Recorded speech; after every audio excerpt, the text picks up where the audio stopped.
CP study hub में आपका स्वागत है। आज हम प्राचीन भारत के इतिहास में छठी शताब्दी ईसा पूर्व की राजनीतिक दशा, महाजनपदों का उदय एवं मगध साम्राज्य का उदय के बारे में स्टडी करेंगे कि उनका उदय कैसे हुआ, महाजनपद काल का उदय कैसे हुआ। तो सारा हम इसमें डिस्कस करेंगे।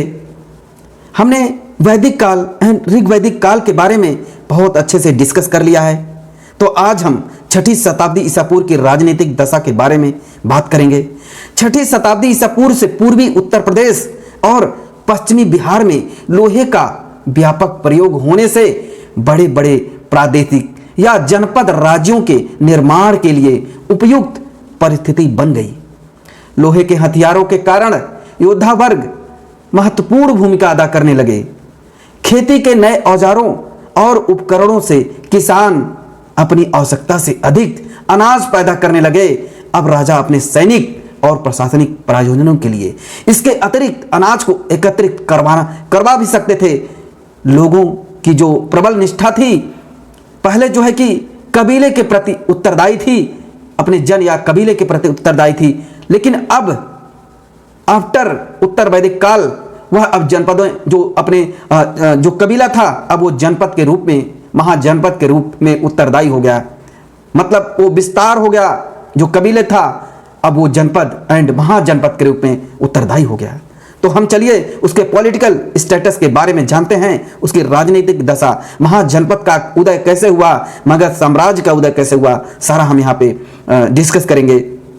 तो चलिए हम जो क्वेश्चन एग्जाम में कई बार यहाँ से क्वेश्चन पूछे गए हैं, जैसे UPPCS, UPPSC and other exam में कई बार यहाँ से क्वेश्चन पूछे गए हैं। तो चलिए हम इस क्वेश्चन को डिस्कस करते हैं। फर्स्ट है, छठी 5वीं शताब्दी ईसा पूर्व में तुर्की के लोगों ने सिंधु के पूर्व लोगों द्वारा इस्तेमाल की जाने वाली भाषा को क्या कहते हैं? हिंदवी।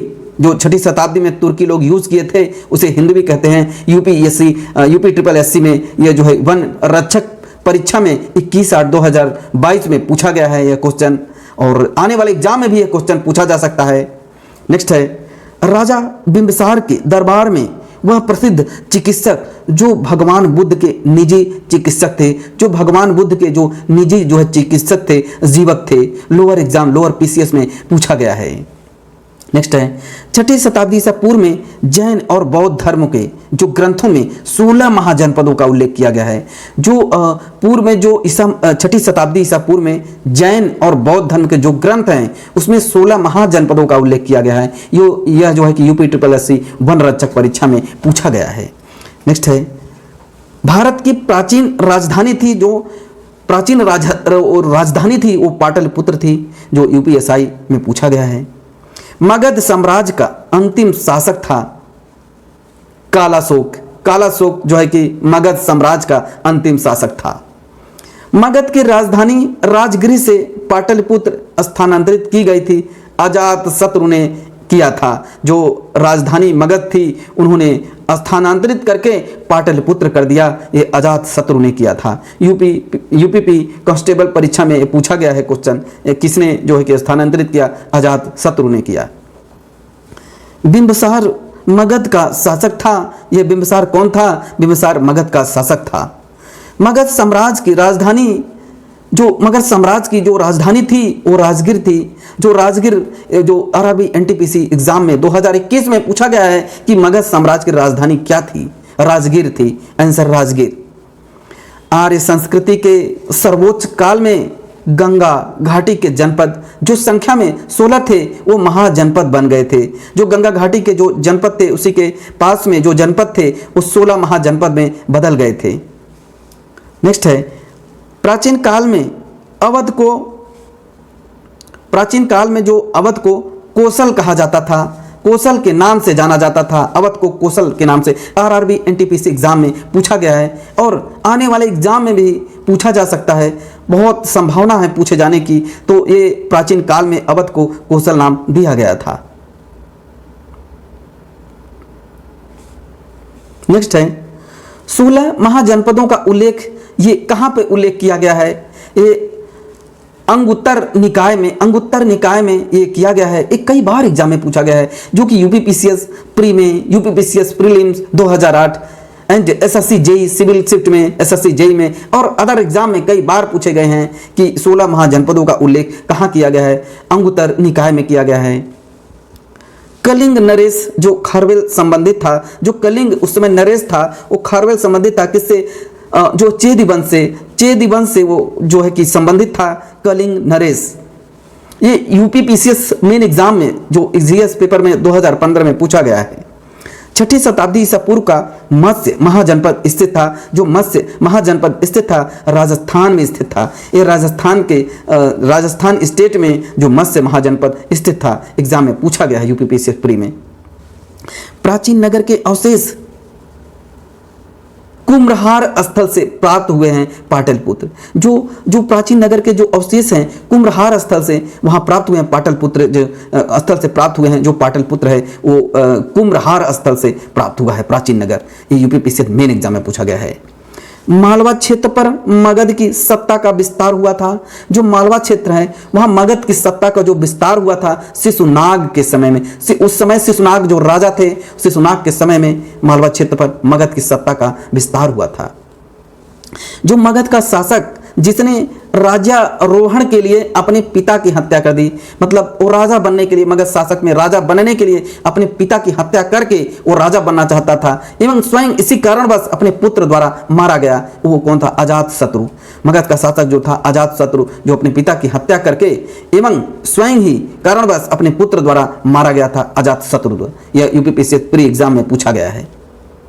मगध का सम्राट जिसे अपरो परशुराम के नाम से जाना जाता था, अपरो परशुराम के नाम से जो जाना जाता था मगध सम्राट को, जो इस नाम से महापद्मनंद, जो महापद्मनंद थे, उनको अपरो परशुराम के नाम से जाना जाता था। ये एलडीए, यूपीडी एंड यूडी के एग्जाम में पूछा गया है उत्तर प्रदेश में। प्राचीन श्रावस्ती का नगर विन्यास आकृति है अर्धचंद्राकार। जो प्राचीन श्रावस्ती का नगर है विन्यास था, उस समय जो आकृति थी वो किस डिजाइन से किया गया था? उसका डिजाइन कैसा था? अर्धचंद्राकार था। 6ठी शताब्दी ईसा पूर्व में सुक्तिमती राजधानी थी। जो 6ठी शताब्दी ईसा पूर्व में जो सुक्तिमती राजधानी थी, ये बीसी की बात है।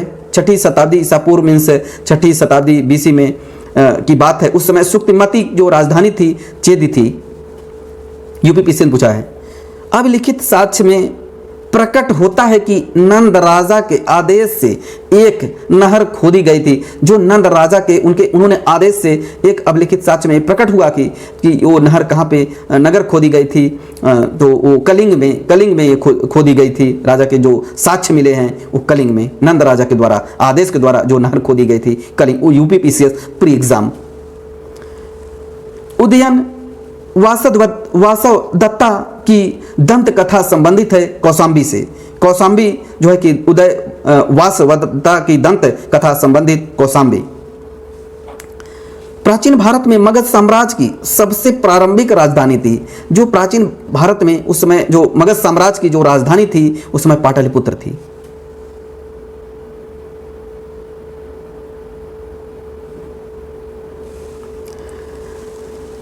मगध महाजनपद गंगा और सोन नदियों से घिरा हुआ था। जो मगध जनपद था वो गंगा और सोन नदी से घिरा हुआ था।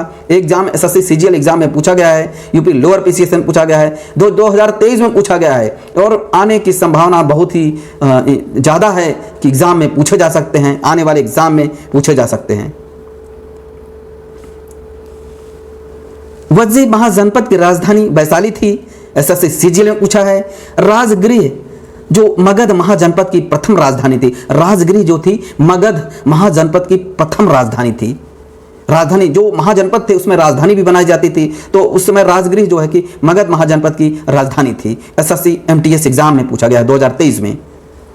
मगध प्राचीन भारत का पहला साम्राज्य है जिससे युद्ध के लिए बड़े पैमानों पर हाथियों का उपयोग किया गया था। जो मगध महाजनपद था, जो साम्राज्य था, उसमें जो है कि बड़े पैमानों पर हाथियों का उपयोग किया गया था, जो कि जिसमें युद्ध में मगध में हाथियों का प्रयोग किया गया था। एसएससी CHSL में एग्जाम में 2021 में पूछा गया है। भगवान गौतम बुद्ध के जीवन काल के दौरान 7वीं और 6ठी शताब्दी ईसा पूर्व में महाशक्तियां, महाजनपद अस्तित्व में थी। 16 महाजनपद। प्राचीन चंपा शहर को अंग महाजनपद की राजधानी माना जाता था।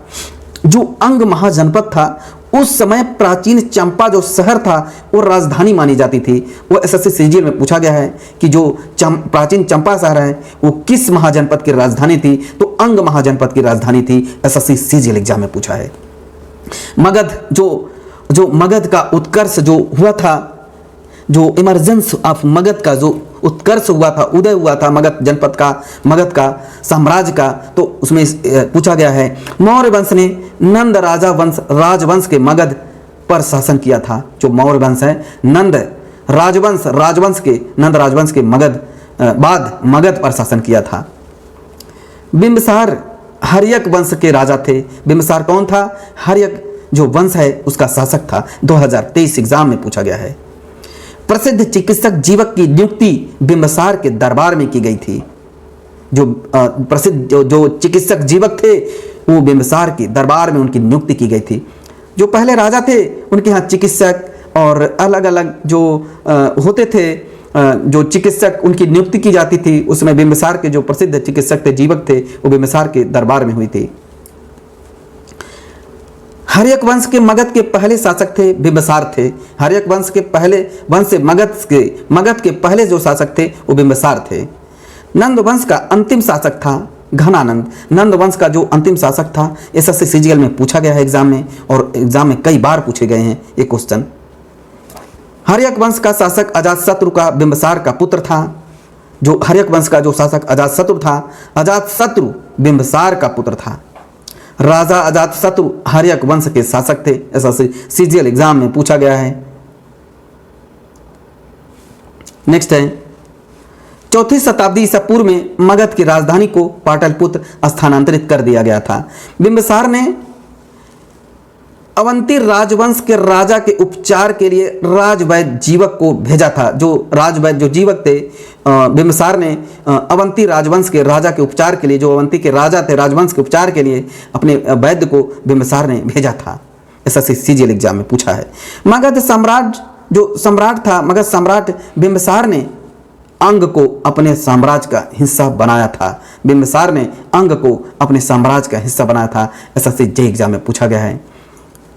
जो कि आज हमने महाजनपद और मगध साम्राज्य का उदय कब हुआ था, जितने भी क्वेश्चन बन सकते हैं हमने सारा क्वेश्चन डिस्कस कर लिया है, जो कि एग्जाम में कई बार पूछे गए हैं और आने वाले एग्जाम में भी बहुत ही ज़्यादा संभावना है पूछे जा सकते हैं। तो हमने सारा डिस्कस कर लिया है।